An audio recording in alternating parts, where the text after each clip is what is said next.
It is 3, 2, 1 weekend. Listen, Scott Sambucci here over at Sales Qualia. It's Friday afternoon. It's 6 o'clock, a little past 6 o'clock on Friday before Memorial Day weekend. This is my very last thing that I'm doing before I pack it up for the weekend. And I wanted to share with you that 3, 2, 1 weekend. I did these a couple weeks ago. I had a lot of fun doing it and realized I hadn't been doing it because I've been doing other stuff on Friday afternoon. So I wanted to share with you 3 things that I'm excited about, 2 people that you absolutely need to follow, and 1 quick tip that I think you can put to work, and you're going to appreciate getting this tip from me. So first, let me start with the 3 things that I am excited about. Well, number 1, this weekend, I'm doing 2 big trail runs. I've got less than a month. June 26th is the big day for me. It's the Western States 100. If you've been following me for a while, you know that I do these ultra marathons, and this Western States 100 is one of the most difficult races to get into and one of the more challenging ones out there in the ultra community. And so I've been training my tail off since January 4th and really for like the last 7 years for this race. And so I got a big training weekend set up. I got a 50-mile 50 run set up for tomorrow. The alarm clock goes off at 3:45 a.m. so that I can get out onto the trail and knock out 50 miles, get in before dinner. And then Monday, I'm going to follow that up with another 22-mile run on a different part of the trail. So huge weekend training wise. It'll be interesting to see how my body holds up after 72 miles on the trail. And it's the last big weekend because now I got to start tapering off over the next few weeks. But stoked that I'm in a position where I can look at you in the eye and tell you here that I'm going to be running 72 miles this weekend.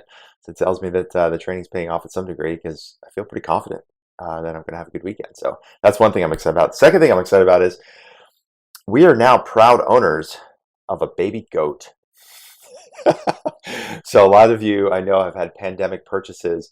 Our pandemic purchases over the last 9 months or so have included a Ford F-150, 6 chickens that now live in our backyard.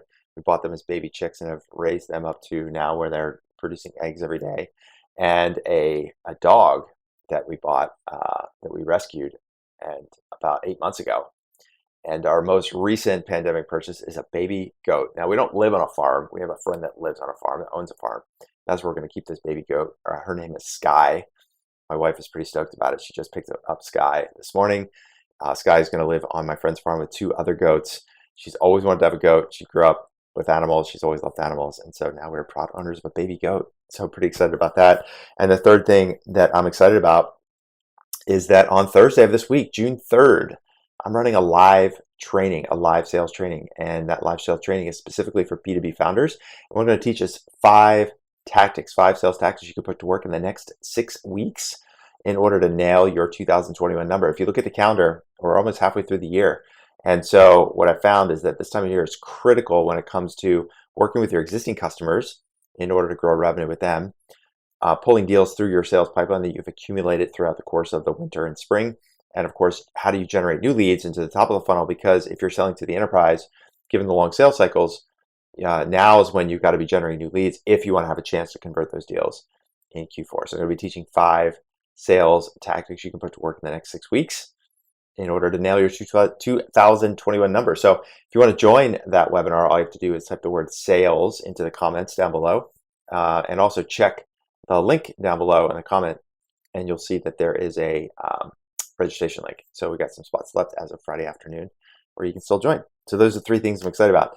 Now, 2 people that you should follow, you must follow. Number 1, Jason Bay, and number 2, Meghann Misiak.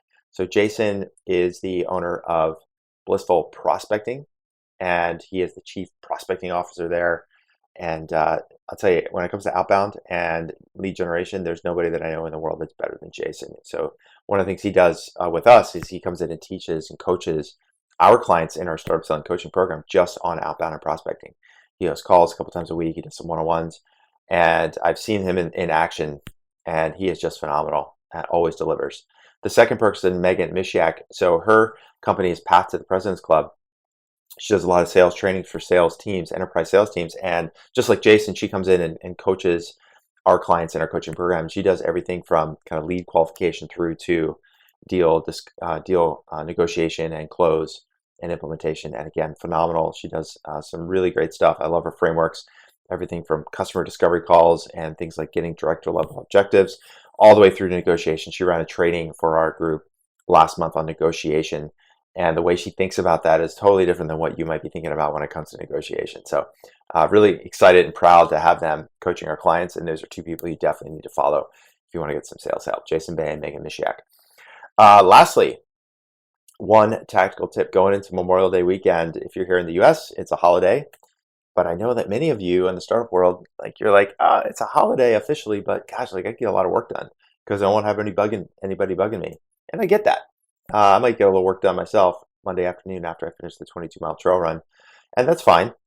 Just make sure that one of these 3 days, at least one of these 3 days, turn it off. Don't work, no email, no text, no nothing. Your company's not going to break. It's not going to fail if you go 24 hours. Something I learned from a guy named Dan Sullivan. He called it a free day, a free day. So a free day starts at midnight.